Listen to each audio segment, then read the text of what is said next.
little tiny tub is like $5.49. So I'm gonna make my own.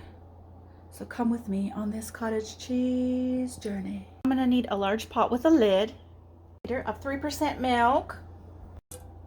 Pour it in my pot. This is not for you. I'll share with you, but it's not all for you, okay?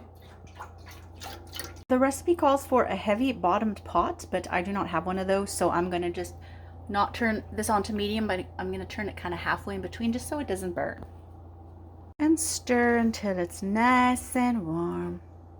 My milk came to a light boil, so I took it off of the burner and I'm gonna pour in a 1/4 cup of vinegar. Ooh, it's curdling already. And then this recipe says that you have to cover it for 30 minutes.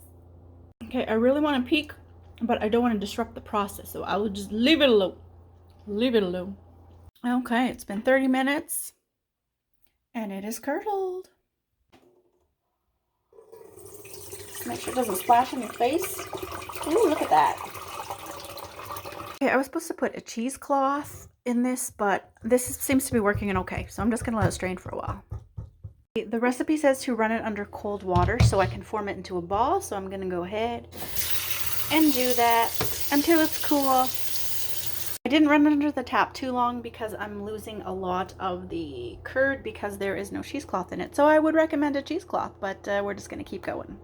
Here it is, all strained. The recipe did call for 1 gallon of milk, but I usually cut my recipes into 1/4 when I first do them because trial and error, and I didn't want to mess up a big batch. Now this is pretty dry, so I'm going to wet it again with just a little bit of cream so it has that cottage cheese texture, and I'm going to stir that up. I'm going to add a little bit of salt, and then I'm going to taste it. Okay, it's all stirred up, it's ready to go, and I'm going to taste it.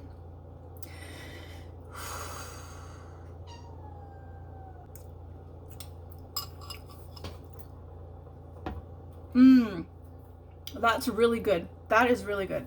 Okay, next time I'm gonna use the 1 gallon milk and make a really big batch and then refrigerate most of it. Anyway, try it out. It's delicious. Okay, bye. The original recipe calls for 1 gallon of milk and 3/4 cup vinegar, just so you know.